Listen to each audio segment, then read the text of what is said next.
Assalamualaikum warahmatullahi wabarakatuh. Alhamdulillahirabbil alamin. Wassalatu wassalamu ala asrafil anbiya'i wa mursalin wa ala alihi wa ashabihi ajma'in amma ba'du. Qala Allah Ta'ala fil Qur'anil Karim, a'udzu billahi minasyaitonir rajim. Bismillahirrahmanirrahim. Wa laqad yassarnal Qur'ana lizikri fahal min mudzakir. Qala Nabi sallallahu alaihi wasallam, khairukum man ta'alamal Qur'an wa 'allamahu. Sadaqallahul azim wa sadaqan nabil karim wa nahnu ala zalika minasyahidin wa syakirin walhamdulillahirabbil alamin. Teman-teman para peserta material sani sekalian, pada kesempatan yang berbahagia ini kita mencoba latihan untuk memenggal-menggal ayat sampai menerjemahkan.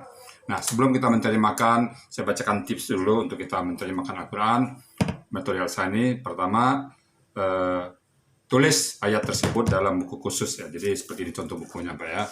Buku khusus. Nah, ini contoh buku khususnya yang pernah dibawa oleh teman-teman buat buku khusus. Buat dalam buku khusus. Nah, ya.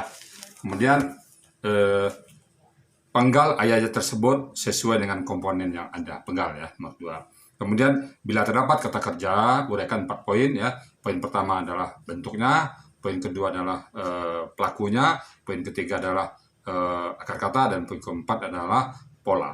Jadi pertama poin adalah bentuk, apakah kata kerja lampau, kata kerja sekarang akan datang, atau kata kerja perintah. Yang kedua siapa pelakunya, apakah anta, antuma, antum, atau huwa, dan sebagainya. Kemudian akar katanya apa, 3 hurufnya apa ya. Kemudian polanya apa. Nah, setelah dapat 4 poin itu kita bisa menerjemahkan dengan menggunakan kamus yang sudah kita pakai, yaitu kamus Profesor Dr. Haji Mahmud Yunus, seorang mufasir, yaitu Kamus Arab Indonesia, karangan Profesor Dr. Haji Mahmud Yunus. Kemudian kamus kedua kita pakai adalah kamus Al-Munawwir Arab Indonesia terlengkap, karangan Al-Munawwir. Kemudian kalau untuk selanjutnya itu menerjemah ya. Kalau untuk mentafsir, untuk sebagai bahan ceramah bagi kita pakai Asbabun Nuzul, buku Asbabun Nuzul karang Kiai Haji Fadlus Saleh dan Kiai Haji Ahmad Dahlan dan kawan-kawan ya. Kemudian untuk tafsir juga kita pakai Ibnu Katsir ya. Ibnu Katsir ya. Saya pakai kemudahan dari Allah ringkasan tafsir Ibnu Katsir ya. Pakai Ibnu Katsir. Nah, kalau kita mentafsir, tapi kita hanya sebatas menerjemah. Baik, kita coba menerjemahkan ayat Al-Baqarah, surah Al-Baqarah ayat 2 dan 3. Pertama kita tulis dulu. Tulis ya. Baik, kita tulis ayatnya.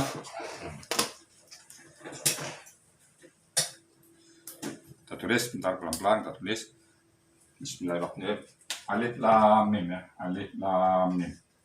Alif lam mim. Ayat 1.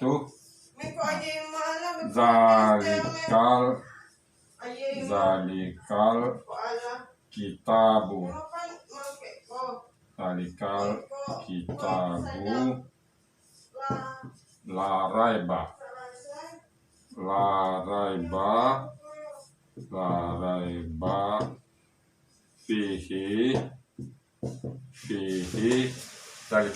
la raiba fihi zalikal kitabu la raiba fihi hudan lil muttaqin.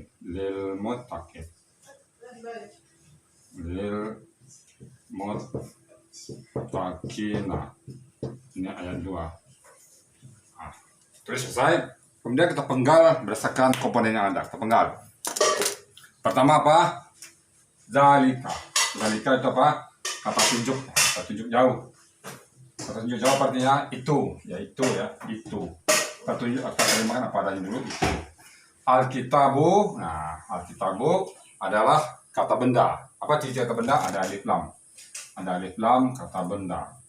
Nah, artinya apa? Akar katanya apa? Kataba. Kalau kataba itu artinya menulis. Kalau kitabun tulisan. Kalau alkitab tulisan tertentu. Maka di sini diartikan adalah Al-Quran.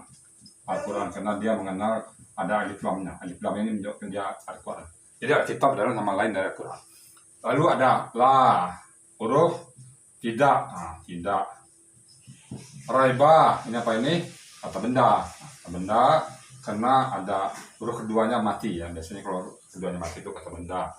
Benda akar katanya apa? Raba. Ada huruf semi reguler al-sani di tengahnya satu. Nah, raba artinya meragukan, kalau raiban keraguan. Lalu fi huruf, huruf jar ya, artinya dalam atau pada, dalam atau pada. Kemudian hi adalah kata ganti. Kalau hi kata ganti, apa yang digantikannya? Kita lihat ke belakang ada kata ganti, yaitu kata ganti dari Alkitab. Kata ganti, berarti di sini nya kembali ke Al-Quran. Jadi itu Alkitab, itu Al-Quran, tidak ada keraguan di dalamnya. Hudan, hudan ini apa? Kata benda. Kenapa kata benda? Karena ada tanwin, kata benda ya. Nah, akar katanya apa? Hada. Buka kamus, hada. Hada itu artinya adalah menunjuki. Kalau hudan, petunjuk. Petunjuk. Nah, li huruf. Nah, bisa bagi, bisa untuk. Yang itu artinya di sini apa? Bagi. Nah, bagi atau untuk ya. Untuk.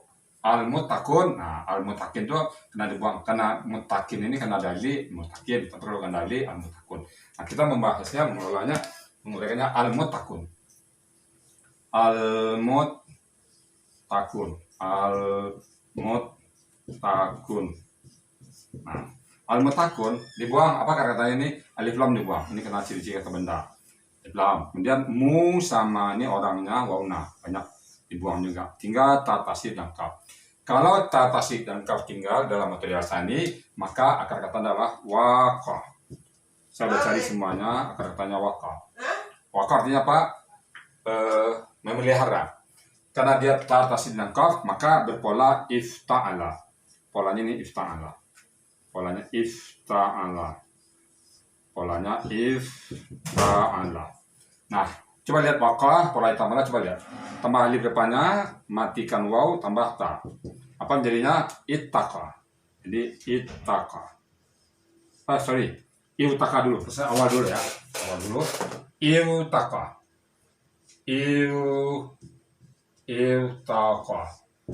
Iutaqa.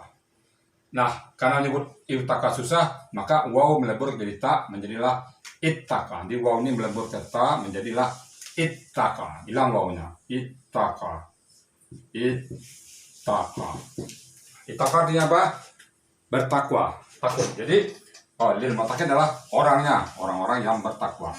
Tentunya bagi orang-orang yang bertakwa. Orang-orang yang bertakwa. Jadi kita tahu tadi, itu Al-Quran tidak ada keraguan di dalamnya, petunjuk bagi orang yang bertakwa. Nah, setelah selesai kita buat uraikan kata per kata, langkah ketujuh adalah buat dalam bahasa Indonesia yang standar. Apa bahasa Indonesianya? Artinya apa jadinya? Artinya itulah Al-Quran. Nah, bisa juga diganti demikianlah Al-Quran, itu tinggal apa aja, berbagai bahasa aja. Kita buat oke lah, demikianlah Al-Quran. Demikianlah Al-Quran. Demikianlah Al-Quran. Tidak ada keraguan.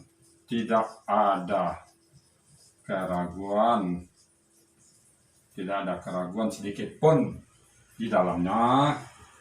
Di dalam Al-Quran tersebut ya. Petunjuk bagi orang-orang yang bertakwa. Orang-orang yang bertakwa. Ayat 2 Baqarah. Jadi demikianlah Al-Quran, tidak ada keraguan di dalamnya, petunjuk bagi orang-orang yang bertakwa. Jadi, kalau alif lam mim hanya Allah yang tahu ya. Kita tidak terjemahkan ini, hanya Allah yang tahu, karena huruf mengatakan itu kita tidak bisa menerjemahkan ya. Baik Bapak sekalian, demikianlah terjemahan dengan metode al-sani dengan simpel ya. Jadi ingat 7 langkah, 7 tips dalam menerjemahkan Al-Quran. 1, tulis ayat Al-Quran yang akan diterjemahkan. Kenapa menulis? Karena pada saat kita menulis, tangan kita lentur, pertanggungjawaban tangan pada Allah juga nanti ada, dan mempercepat kita memahami Al-Quran. Karena pada saat menulis banyak hal yang kita dapat. Kedua, kalau kita mau habis itu penggal sesuai dengan komponen yang ada. Apakah kata benda, kata kerja, atau bermana. Apabila ketemu kata kerja, uraikan 4 poin. Bentuk, pelaku, akar kata, dan pola.